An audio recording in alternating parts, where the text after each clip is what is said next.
Hello students, welcome to my YouTube channel. ഇന്ന് നമുക്ക് അനാറ്റമിയിലെ ഒരു ഇമ്പോർട്ടന്റ് ടോപ്പിക് ആയിട്ടുള്ള സ്റ്റൊമക്കിനെ കുറിച്ച് നോക്കിയാലോ. ഈ വീഡിയോസ് ഒക്കെ നഴ്സിംഗ് സ്റ്റുഡൻസിന് വേണ്ടിയിട്ടാണ് പ്രധാനമായിട്ട് പ്രിപ്പയർ ചെയ്തിട്ടുള്ളതെങ്കിലും മറ്റ് പാരാമെഡിക്കൽ കോഴ്സ് പഠിക്കുന്ന സ്റ്റുഡൻസിനും ഇത് ഹെൽപ്ഫുൾ ആവും.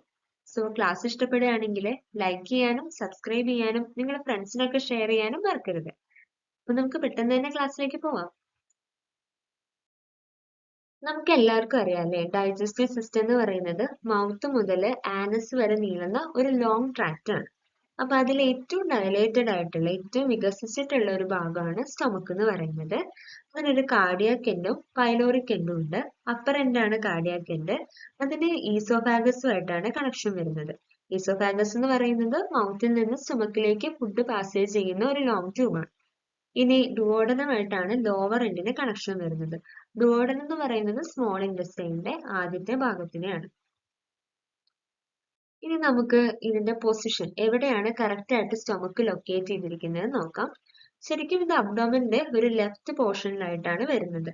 ഇനി കൂടുതൽ കറക്റ്റ് ആയിട്ട് ഇതിന്റെ പൊസിഷൻ പറയാനായിട്ട് നമ്മൾ അബ്ഡോമിനൽ എക്സാമിനേഷന് 9 റീജിയൻസ് ആയിട്ട് ക്ലാസിഫൈ ചെയ്തിട്ടുണ്ടല്ലോ. അതിനെ കമ്പയർ ചെയ്തിട്ട് നമുക്ക് പൊസിഷൻ പറയാം. അതായത് സുപ്പൈൻ പൊസിഷനിൽ മലർന്നു കിടക്കുകയാണെങ്കിൽ സ്റ്റൊമക്ക് എപ്പിഗാസ്ട്രിക്, അംബ്ലിക്കൽ, അതുപോലെ ലെഫ്റ്റ് ഹൈപ്പോകോൺട്രിയാക് റീജിയന്റെ ഭാഗങ്ങളിലായിട്ടാണ് വരുന്നത്. ഏതൊക്കെ ഏരിയാസിലായിരുന്നു? Epigastric, umbilical and left hypochondriac regions. സ്റ്റൊമക്കിന്റെ ഷേപ്പ് പറയുകയാണെങ്കിൽ ഈ ചിത്രത്തിൽ കാണുന്നത് പോലെ ഒരു ജെ ഷേപ്ഡ് ആയിട്ടാണ് ഉള്ളത്. ഇതിന്റെ അപ്പർ എൻഡ് എന്ന് പറയുന്നത് ലോവർ പാർട്ടിനേക്കാളും കുറച്ചും കൂടെ വീതി കൂടിയിട്ടുള്ളതാണ്, ബ്രോഡ് ആയിട്ടുള്ള ഭാഗമാണ്.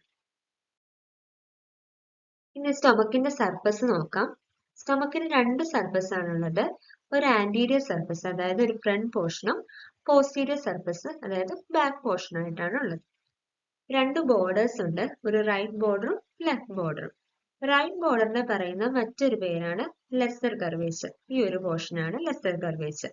ഇനി ലെഫ്റ്റ് ബോർഡറിനെ പറയുന്ന മറ്റൊരു പേരാണ് ഗ്രേറ്റർ കർവേച്ചർ. ഈ ചിത്രത്തിൽ കാണുന്നത് പോലെ ലെസ്സർ കർവേച്ചറിനേക്കാളും ഒരു 4 to 5 ടൈംസ് ലോങ്ങർ ആണ് ഗ്രേറ്റർ കർവേച്ചർ. സ്റ്റൊമക്കിന്റെ കപ്പാസിറ്റി പറയുകയാണെങ്കിൽ ഒരു ഇൻഫന്റ് സ്റ്റൊമക്കിൽ ഏകദേശം 30 ml ഓഫ് ഫ്ലൂയിഡ് ഹോൾഡ് ചെയ്യാനുള്ള കപ്പാസിറ്റി ഉണ്ട്. ശരിക്കും പറഞ്ഞ ഒരു ചെറിയ ലെമണിന്റെ സൈസ് ആണ് അത് വരുന്നത്. അഡൽട്ട് സ്റ്റൊമക്കിലാണെങ്കിൽ 2 to 3 liters of fluid hold ചെയ്യാനുള്ള കപ്പാസിറ്റി ഉണ്ട്. നമുക്ക് സ്റ്റൊമക്കിന്റെ പാർട്സ് ഏതൊക്കെയാന്ന് നോക്കാം. സ്റ്റൊമക്കില് രണ്ട് ഓറിഫൈസ് ഉണ്ട്. ഓറിഫൈസ് എന്ന് പറയുന്നത് ഓപ്പണിംഗ് ആണ്. അപ്പർ ഓപ്പണിങ്ങിനെ പറയുന്ന പേര് കാർഡിയാക് ഓറിഫൈസ് ആണ്, അതായത് ഈ ഒരു പോർഷൻ. ലോവർ ഓപ്പണിങ്ങിനെ പൈലോറസ് എന്നും പറയും. ഇനി സ്റ്റൊമക്കിന്റെ പാർട്സ് പറയുമ്പോൾ cardiac part, fundus, body, pyloric part and pylorus. അതിലെ കാർഡിയാക് പാർട്ട് എന്ന് പറയുന്നത് ഈ ഒരു ഭാഗത്താണ്. അതായത് നമ്മൾ നേരത്തെ പറഞ്ഞതുപോലെ കാർഡിയാക് ഓറിഫൈസ് ലൈ ചെയ്യുന്ന ഭാഗത്തിനാണ് കാർഡിയാക് പാർട്ട് എന്ന് പറയുന്നത്. ഇത് എന്തുകൊണ്ടാണ് ഇതിന് കാർഡിയാക് പാർട്ട് എന്ന് പേര് വന്നേ നോക്കുമ്പോൾ ഇത് ഡയഫ്രത്തിനോട് ഏകദേശം അടുത്തായിട്ടാണ് ഇത് ലൈ ചെയ്യുന്നത്. നമുക്കറിയാലോ, ഡയഫ്രത്തിലാണ് പെരികാർഡിയം റെസ്റ്റ് ചെയ്യുന്നത്. അങ്ങനെയാണ് ഇതിന് കാർഡിയാക് പാർട്ട് എന്നൊരു പേര് വന്നത്. ഇനി അടുത്ത ഭാഗമാണ് ഫണ്ടസ്, അതായത് ഈ ഒരു പോർഷൻ. ഇത് ലെഫ്റ്റ് സൈഡിലും അതുപോലെ ഏറ്റവും സുപ്പീരിയർ ആയിട്ടുള്ള ഒരു ഭാഗമാണ് ഫണ്ടസ്. ഈ fundus left dome of diaphragm ആയിട്ട് നല്ല കണക്ഷൻ വരുന്നുണ്ട്, ചേർന്നിട്ട് അത്ര റിലേറ്റ് ചെയ്തിട്ടാണ് ഇരിക്കുന്നത്. അതുകൊണ്ട് നമ്മൾ ഇതിന്റെ ഒരു എക്സ്റേ എടുക്കുകയാണെങ്കിൽ എപ്പോഴും ഈ ഒരു പോർഷനിൽ ഗ്യാസ് ബബിള് കാണാനായിട്ട് പറ്റും. ഇനി അടുത്തതാണ് ബോഡി. ഈ ഇത്രയും പോർഷനാണ് നമ്മൾ ബോഡി എന്ന് പറയുന്നത്. മേജർ പോർഷനാണ് സ്റ്റൊമക്കിന്റെ. ഇത് ഫണ്ടസിന്റെയും അതുപോലെ തന്നെ പൈലോറിക് ആൻഡ്രത്തിന്റെ ഇടയിലായിട്ടാണ് ബോഡി ഉള്ളത്. ഇനി അടുത്തത് പൈലോറിക് പാർട്ടാണ്. പൈലോറിക് പാർട്ട് പറയുമ്പോൾ നമുക്കിവിടെ ഒരു ലെസ്സർ കർവേച്ചറിൽ ഈ ഭാഗത്ത് ഒരു ഷാർപ്പ് ആയിട്ടുള്ള ആംഗുലേഷൻ കാണാൻ പറ്റുമല്ലോ. ഈ ഒരു ഭാഗത്തിന് നമ്മൾ പറയുന്നത് ആംഗുലാർ നോച്ച് എന്നാണ്. ഈ ആംഗുലാർ നോച്ച് ആണ് സ്റ്റൊമക്കിന്റെ ഈ ഒരു ഭാഗങ്ങൾ, ബോഡിയും അതുപോലെ തന്നെ പൈലോറിക് പാർട്ടുമായിട്ട് കണക്ഷൻ വരുന്ന പാർട്ട്, ആംഗുലാർ നോച്ച്. അതുപോലെ തന്നെ ഈ നമുക്ക് പൈലോറിക് പാർട്ടിനെ രണ്ടായിട്ട് ഡിവൈഡ് ചെയ്യാം. ഒന്ന് ഈ ഒരു ബ്രോഡ് പാർട്ടായിട്ടുള്ള പൈലോറിക് ആൻഡ്രം, അതുപോലെ ഒരു നാരോ പാർട്ട് ഉണ്ട്, അതിനെ പൈലോറിക് കനാൽ എന്ന് പറയും. പൈലോറിക് കനാലാണ് പിന്നീട് പൈലോറിസിലായിട്ട് കണക്ഷൻ വരുന്നത്. ഇനി അടുത്ത ഭാഗമാണ് പൈലോറിസ്. പൈലോറിസ് എന്ന് പറയുന്നത് ശരിക്കും ഒരു സ്പിൻസറാണ്. അതായത് പൈലോറിക് ഓർഗാസിന്റെ ഓപ്പണിങ്ങിനെയും ക്ലോഷറിനെയും ഒക്കെ കൺട്രോൾ ചെയ്യുന്ന ഒരു സ്പിൻസർ മസിലാണ് പൈലോറിസ്. ഇതിൽ ഒരു തിക്ക് വാളാണുള്ളത്, കാരണം ഇതിനകത്ത് ഒരുപാട് സ്മൂത്ത് മസിൽ ഫൈബേഴ്സ് ഉണ്ട്. അതാണ് ഇതിന്റെ ഓപ്പണിംഗ് ക്ലോഷറിനെ കൺട്രോൾ ചെയ്യുന്നത്. അതുപോലെ തന്നെ സ്റ്റൊമക്കിലെ കണ്ടൻസ് ഡുവോഡനത്തിലോട്ട് പാസ് ചെയ്യുന്നതിനെ റെഗുലേറ്റ് ചെയ്യുന്നതും ഈ ഒരു പൈലോറിസ് സ്പിൻസറാണ്. അതുകൊണ്ടാണ് ഇവിടെ കുറെ സ്മൂത്ത് മസിൽ ഫൈബേഴ്സ് ഉള്ളത്. ഏതൊക്കെയായിരുന്നു part? Cardiac part, fundus, body, pyloric part and pylorus. ഇതെല്ലാവർക്കും ക്ലിയർ ആയി എന്ന് വിചാരിക്കുന്നു. അടുത്തത് സ്റ്റൊമക്കിന്റെ റിലേഷൻ നോക്കുക. അതായത് സ്റ്റൊമക്ക് തൊട്ടിട്ട് കിടക്കുന്ന ഏതൊക്കെ ഓർഗൻസുമായിട്ടാണ് റിലേറ്റ് ചെയ്തിരിക്കുന്നത്. നമുക്ക് ഓരോരോ ഭാഗങ്ങളും ഏതൊക്കെ ഓർഗൻസുമായിട്ടാണ് റിലേറ്റ് ചെയ്തിരിക്കുന്നതെന്ന് നോക്കാം. അപ്പൊ ആദ്യം വരുന്നത് ലെസ്സർ കർവേച്ചർ, അതായത് ഈ ഒരു പോർഷൻ ആണ്. ലെസ്സർ കർവേച്ചർ ലെസ്സർ ഒമൻഡോ ആയിട്ടാണ് റിലേറ്റ് ചെയ്തിരിക്കുന്നത്. ലെസ്സർ ഒമൻഡോ എന്ന് പറയുന്നത് പെരിറ്റോണിയൽ ഫോൾഡ് ആണ്, ഒരു ഡബിൾ ലെയേർഡ് ആയിട്ടുള്ള പെരിറ്റോണിയൽ ഫോൾഡ് ആണ്. ഇനി ഗ്രേറ്റർ കർവേച്ചർ ആണെങ്കിൽ 3 പെരിറ്റോണിയൽ ഫോൾഡുമായിട്ടാണ് അറ്റാച്ച്മെന്റ് വരുന്നത്. ആ 3 ഗ്യാസ്ട്രോപ്രെനിക്, ഗ്യാസ്ട്രോസ്പ്ലെനിക് ആൻഡ് ഗ്രേറ്റർ ഒമൻഡോ. ഗ്രേറ്റർ ഒമൻഡും ഇതുപോലെ ഡബിൾ ലെയേർഡ് ആണ്. ഇനി നമ്മൾ പറഞ്ഞല്ലോ ലെസ്സർ ഒമൻഡും ഗ്രേറ്റർ ഒമൻഡും ഡബിൾ ലെയേർഡ് ആണെന്ന്.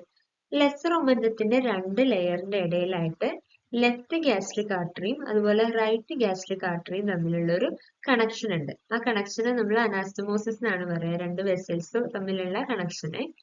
ഇനി അതുപോലെ ഗ്രേറ്റർ ഒമൻഡത്തിന്റെ 2 ലെയറിന്റെ ഇടയിൽ കണക്ഷൻ വരുന്നതാണ് right and left gastroepiploic vessel. ഇനി ആന്റീരിയർ സർഫസിന്റെ റിലേഷൻ നോക്കാം. അതായത് സ്റ്റൊമക്കിന്റെ ഫ്രണ്ട് പാർട്ട്. ഒന്നാമത്തത് ലിവറിന്റെ ലെഫ്റ്റ് ലോബുമായിട്ട് റിലേറ്റഡ് ആണ്. പിന്നെ ഡയഫ്രം, അതുപോലെ ആന്റീരിയർ അബ്ഡോമിനൽ വാളുമായിട്ട് റിലേഷൻ ഉണ്ട്. ഇനി പോസ്റ്റീരിയർ സർഫസ്, പുറംവശം ഏതൊക്കെയായിട്ട് ഭാഗങ്ങളായിട്ട് റിലേറ്റ് ചെയ്തേക്കുന്നു നോക്കാം. അപ്പൊ നമുക്ക് കുറെ സ്ട്രക്ചർ ഉണ്ട്. ഈ സ്ട്രക്ചേഴ്സിനെ മൊത്തത്തിൽ നമുക്ക് സ്റ്റൊമക് ബെഡ് എന്ന് പറയാം. സ്റ്റൊമക് റെസ്റ്റ് ചെയ്യുന്ന ഒരു സർഫസ് ആണ് അത്, നമുക്ക് സ്റ്റൊമക് ബെഡ് എന്ന് പറയാം. സ്റ്റൊമക് ബെഡിൽ ഉൾപ്പെടുന്ന ഏതൊക്കെയാ? ഒന്ന് പാൻക്രിയാസിന്റെ ആന്റീരിയർ സർഫസ്, രണ്ടാമത്തത് ലെഫ്റ്റ് കിഡ്നിയുടെ അപ്പർ പാർട്ട്, അതിന്റെ ആന്റീരിയർ സർഫസ്. ഇനി ലെഫ്റ്റ് സുപ്രാറീനൽ അഥവാ ലെഫ്റ്റ് അഡ്രീനൽ ഗ്ലാൻഡ്. ഇനി സ്പ്ലെനിക് ആർട്ടറി പാസ് ചെയ്യുന്നുണ്ട് അതിലൂടെ, ഡയഫ്രം ഉണ്ട്, അതുപോലെ ഗ്യാസ്ട്രിക് സർഫസ് ഓഫ് സ്പ്ലീൻ. ഇത്രയും ഭാഗങ്ങൾ കൂടി ചേർന്നിട്ടാണ് നമ്മൾ സ്റ്റൊമക് ബെഡ് എന്ന് പറയുന്നത്. സ്റ്റൊമക്കിന് ആവശ്യമായിട്ടുള്ള ബ്ലഡ് സപ്ലൈ ചെയ്യുന്ന ആർട്ടറീസ് ഏതൊക്കെയാണെന്ന് നോക്കാം. ഒന്നാമത്തത് ലെഫ്റ്റ് ഗ്യാസ്ട്രിക് ആർട്ടറി ആണ്. ലെഫ്റ്റ് ഗ്യാസ്ട്രിക് ആർട്ടറി എന്ന് പറയുന്നത് സീലിയാക് ട്രങ്കിന്റെ ഒരു ബ്രാഞ്ച് ആണ്. അത് ലെസ്സർ കർവേച്ചറിന്റെ അലോങ് ആയിട്ടാണുള്ളത്. അതായത് ലെസ്സർ ഒമൻഡത്തിന്റെ ആ 2 ലെയറിന് ഇടയിലായിട്ടാണ് ലെഫ്റ്റ് ഗ്യാസ്ട്രിക് ആർട്ടറി ഉള്ളത്. ഇനി അടുത്ത വെസലാണ് right gastric artery. Right gastric artery എന്ന് പറയുന്നത് ഹെപ്പാറ്റിക് ആർട്ടറിയുടെ ഒരു ബ്രാഞ്ച് ആണ്. അത് ലെസ്സർ കർവേച്ചറിന്റെ അലോങ് ആണ് ഇതും ഉള്ളത്. ഈ ലെഫ്റ്റ് ഗ്യാസ്ട്രിക് ആർട്ടറിയും റൈറ്റ് ഗ്യാസ്ട്രിക് ആർട്ടറിയും കൂടെ ഒരു അനാസ്റ്റമോസിസ് വരുന്നുണ്ട്, കണക്ഷൻ വരുന്നുണ്ട്. അങ്ങനെയാണ് ഇത് സ്റ്റൊമക്കിന്റെ റൈറ്റ് ഹാഫിന് മൊത്തം ബ്ലഡ് സപ്ലൈ ചെയ്യുന്നത്. ഇനി അടുത്തതാണ് left gastroepiploic artery. Left gastroepiploic artery എന്ന് പറയുന്നത് സ്പ്ലെനിക് ആർട്ടറിയുടെ ഒരു ബ്രാഞ്ച് ആണ്. ഇത് ഗ്രേറ്റർ കർവേച്ചറിന്റെ അലോങ് ആയിട്ടാണ് ഉള്ളത്. അതായത് ഗ്രേറ്റർ ഒമൻഡത്തിന്റെ ലെയറിന്റെ ഇടയിലാണ് ഉള്ളത്. ഇനി right gastroepiploic artery. Right gastroepiploic ആർട്ടറിയും ഇതേപോലെ ഗ്രേറ്റർ കർവേച്ചറിന്റെ അലോങ് ആയിട്ട് ഗ്രേറ്റർ ഒമൻഡത്തിന്റെ 2 ലെയറിന്റെ ഇടയിലായിട്ടാണ് ഉള്ളത്. ഈ റൈറ്റ് ഗ്യാസ്ട്രോ എപ്പിപ്ലോയിക് ആർട്ടറിയും ലെഫ്റ്റ് ഗ്യാസ്ട്രോ എപ്പിപ്ലോയിക് ആർട്ടറിയും തമ്മിലും അനാസ്റ്റമോസിസ് ഉണ്ട്. ഇനി ലാസ്റ്റ് ഉള്ളത് ഷോർട്ട് ഗ്യാസ്ട്രിക് ആർട്ടറീസ് ആണ്. ഇതൊരു 5-6 എണ്ണം ഉണ്ട്. ഇത് സ്പ്ലെനിക് ആർട്ടറിയിൽ തന്നെയാണ് അറൈസ് ചെയ്യുന്നത്. ഇത് സ്റ്റൊമക്കിന്റെ ഫണ്ടസ് ഏരിയയിൽ, ആ ഏരിയയിലാണ് ബ്ലഡ് സപ്ലൈ ചെയ്യുന്നത്. ഇനി വീനസ് ഡ്രെയിനേജ് പറയുമ്പോൾ right and left gastric veins ഉണ്ട്. അത് പോർട്ടൽ വെയിനിലാണ് എൻഡ് ചെയ്യുന്നത്. ഇനി short gastric and epiploic veins ഉണ്ട്. അത് സ്പ്ലെനിക് വെയിനിലാണ് എൻഡ് ചെയ്യുന്നത്. ഇനി റൈറ്റ് എപ്പിപ്ലോയിക് വെയിൻ ഉണ്ട്. അത് അവസാനം ഡ്രെയിൻ ചെയ്യുന്നത് സുപ്പീരിയർ മീസെൻട്രിക് വെയിനിലേക്കാണ്. ഇനി പ്രീപൈലോറിക് വെയിൻ ഓഫ് മയോ എന്ന് പറഞ്ഞിട്ടൊരു വെയിൻ ഉണ്ട്. ഇത് right gastric and right gastroepiploic വെയിനെ കണക്ട് ചെയ്യുന്നതാണ്. ഇതിങ്ങനെ കണക്ട് ചെയ്തിട്ട് പൈലോറസിന്റെ ആന്റീരിയർ സർഫസിൽ കൂടെ ക്രോസ് ചെയ്ത് പോകുന്നുണ്ട്. സർജൻസ് ഒക്കെ സർജറിയുടെ സമയത്ത് പൈലോറസിനെ കറക്റ്റ് ആയിട്ട് ലൊക്കേറ്റ് ചെയ്യാനായിട്ട് ഈ ഒരു വെയിൻ ആണ് യൂസ് ചെയ്യുന്നത്. ഇനി നമുക്ക് സ്റ്റൊമക്കിന്റെ ഹിസ്റ്റോളജി നോക്കാം, അതായത് മൈക്രോസ്കോപ്പിക് സ്ട്രക്ചർ നോക്കാം. സ്റ്റൊമക്കിന് 4 ലെയേഴ്സ് ആണുള്ളത്: mucosa, sub mucosa, muscular coat, serosa. ഓരോന്നും നമുക്ക് ഡീറ്റെയിൽ ആയിട്ട് നോക്കാം. ഈ മ്യൂക്കോസ എന്ന് പറയുന്നത് ഒരു തിക്ക് ലെയർ ആണ്. ഇത് ലൈൻ ചെയ്തേക്കുന്നത് സിമ്പിൾ കൊളംനാർ എപ്പിത്തീലിയം ആണ്. ഈ എപ്പിത്തീലിയത്തിന്റെ തൊട്ട് താഴെയായിട്ട് കണക്റ്റീവ് ടിഷ്യൂ ഒക്കെ ഉള്ള ഒരു ലെയർ ഉണ്ട്. അതിനെ പറയുന്ന പേരാണ് ലാമിന പ്രൊപ്രിയ. അവിടെ നമുക്ക് ഒരുപാട് ഗ്ലാൻഡുകളൊക്കെ കാണാനായിട്ട് പറ്റും. ഈ ഗ്ലാൻഡ് ഒക്കെ ഗ്യാസ്ട്രിക് പിറ്റിലോട്ട് ഓപ്പൺ അപ്പ് ആവും. പിന്നീട് അത് മ്യൂക്കോസ വഴി ഈ സ്റ്റൊമക്കിന്റെ ലൂമണിലേക്ക് എത്തും. അങ്ങനെയാണ് സെക്രീഷൻസ് ഒക്കെ സ്റ്റൊമക്കിന്റെ ലൂമണിൽ എത്തുന്നത്. ഇനി ലാമിന പ്രൊപ്രിയയിൽ തന്നെ നമുക്ക് കുറെ സെൽസ് കാണാനായിട്ട് പറ്റും. അതിൽ 2 ഇമ്പോർട്ടന്റ് ആയിട്ടുള്ള സെല്ലാണ് ചീഫ് സെല്ലും പാരേറ്റൽ സെല്ലും. ചീഫ് സെല്ലാണ് പെപ്സിൻ എന്ന് പറഞ്ഞിട്ടുള്ള എൻസൈമിനെ റിലീസ് ചെയ്യുന്നത്. ഈ പാരേറ്റൽ സെല്ലിന്റെ മറ്റൊരു പേരാണ് ഓക്സിഡിക് സെൽ. ഈ സെല്ലാണ് ലാർജ് ആണ്, അതുപോലെ ഓവൽ ആയിട്ടുള്ള സെല്ലാണ്. ഇതാണ് ഹൈഡ്രോക്ലോറിക് ആസിഡും അതുപോലെ തന്നെ ഒരു ഇൻട്രിൻസിക് ഫാക്ടർ ആയിട്ടുള്ള വൈറ്റമിൻ B12 റിലീസ് ചെയ്യുന്നത്. ഇനി അടുത്ത പോർഷൻ സബ്മ്യൂക്കോസ ആണ്. സബ്മ്യൂക്കോസ എന്ന് പറയുന്നത് ലൂസ് ഏരിയോളർ കണക്റ്റീവ് ടിഷ്യൂ കൊണ്ടുള്ളതാണ്. ഇതിൽ ഒരുപാട് ബ്ലഡ് വെസൽസ് നമുക്ക് കാണാനായിട്ട് പറ്റും. അടുത്തതാണ് മസ്കുലാർ കോട്ട്. ഈ മസ്കുലാർ കോട്ടിൽ കുറെ സ്മൂത്ത് മസിൽ ഫൈബേഴ്സ് ആണ് 3 ലെയേഴ്സ് ആയിട്ടാണ് അറേഞ്ച് ചെയ്തേക്കുന്നത്. ഇതിന്റെ ഔട്ടർ ലെയർ ലോഞ്ചിറ്റ്യൂഡൽ ലെയർ ആണ്, മിഡിൽ ലെയർ സർക്കുലർ ആണ്, ആൻഡ് ഇന്നർ ലെയർ എന്ന് പറയുന്നത് ഒബ്ലീക്ക് ആയിട്ട്. ലാസ്റ്റ് പാർട്ടാണ് സെറോസ. സെറോസ സ്റ്റൊമക്കിന്റെ എല്ലാ ഭാഗത്തും ഈ പെരിട്ടോണിയം മൊത്തമായിട്ട് കവർ ചെയ്യുന്നുണ്ട്. ഇനി ലിംഫാറ്റിക് ഡ്രെയിനേജ് പറയാനായിട്ട് സ്റ്റൊമക്കിനെ നമുക്ക് ഡിഫറെന്റ് സോൺസ് ആയിട്ട് ഡിവൈഡ് ചെയ്യാം. ഇപ്പൊ ഈ എ എന്ന് പറഞ്ഞിട്ടുള്ള ഭാഗം നോക്കുകയാണെങ്കിൽ അവിടുത്തെ ലിംഫാറ്റിക് ഡ്രെയിനേജ് ഒക്കെ വരുന്നത് പാൻക്രിയാറ്റിക്കോ സ്പ്ലെനിക് നോഡ്സിലേക്കാണ്. ഈ ബി പോർഷനിൽ വരുന്നത് ലെഫ്റ്റ് ഗ്യാസ്ട്രിക് നോഡ്സിലേക്കാണ്. സി പാർട്ടിൽ വരുന്നത് റൈറ്റ് ഗ്യാസ്ട്രോ എപ്പിപ്ലോയിക് നോഡ്സിലേക്കാണ്. അത് പിന്നീട് സബ്പൈലോറിക് നോഡ്സിലോട്ട് എൻഡ് ചെയ്യും. ഈ ഡി പോർഷനിലെ ഹെപ്പാറ്റിക് നോഡ്സിലോട്ടാണ്. എന്നാൽ ഈ എല്ലാ നോഡുകളും ഫൈനലി ഡ്രെയിൻ ചെയ്യുന്നത് സീലിയാക് നോഡ്സിലേക്കാണ്. ഇനി നെർവ് സപ്ലൈ പറയുമ്പോൾ പാരാസിമ്പത്തറ്റിക് ഫൈബേഴ്സ് വരുന്നത് വാഗസ് നെർവ് എന്നാണ്. അതുപോലെ സിമ്പത്തറ്റിക് ഫൈബേഴ്സ് അറൈസ് ചെയ്യുന്നത് സീലിയ പ്ലെക്സസ് എന്നാണ്. പാരാസിമ്പത്തറ്റിക് സ്റ്റിമുലേഷൻ കൂടുന്നതനുസരിച്ചിട്ട് സ്റ്റൊമക്കിന്റെ മൂവ്മെന്റ് കൂടും, അതുപോലെ അതിന്റെ സെക്രീഷന്റെ അളവ് കൂടും. ഇനി സിമ്പത്തറ്റിക് ഫൈബേഴ്സ് ആണ് ഈ സ്റ്റൊമക്കിൽ നിന്നുള്ള പെയിൻ ഇമ്പൾസസിനെ ക്യാരി ചെയ്യുന്നത്. സോ ഇത്രയൊക്കെയാണ് സ്റ്റൊമക്കിനെ കുറിച്ച് പറയാനുള്ളത്. അപ്പൊ നമ്മൾ സ്റ്റൊമക്കിന്റെ ലൊക്കേഷൻ നോക്കി, അതിന്റെ ഷേപ്പ്, അതിന്റെ കപ്പാസിറ്റി, അതുപോലെ പാർട്സ് ഏതൊക്കെയാണ്, റിലേഷൻസ് ഏതൊക്കെയാണ്, blood supply, lymphatic drainage, histology, nerve supply, ഈ കാര്യങ്ങളൊക്കെ നോക്കി. കാര്യങ്ങളൊക്കെ എല്ലാവർക്കും മനസ്സിലായി എന്ന് വിചാരിക്കുന്നു. ഇപ്പൊ എന്തെങ്കിലും ഡൗട്ട് ഉണ്ടെങ്കിലോ അതുപോലെ മറ്റേതെങ്കിലും ടോപ്പിക്കിൽ ക്ലാസ് വേണമെങ്കിലോ നിങ്ങൾക്ക് കമന്റ് ചെയ്യാനായിട്ട് പറ്റും. അതുപോലെ തന്നെ എന്തെങ്കിലുമൊക്കെ സജഷൻസോ മാറ്റം വരുത്തേണ്ട കാര്യങ്ങളൊക്കെ ഉണ്ടെങ്കിൽ അതും കമന്റ് ചെയ്യാം. So thanks for listening. By.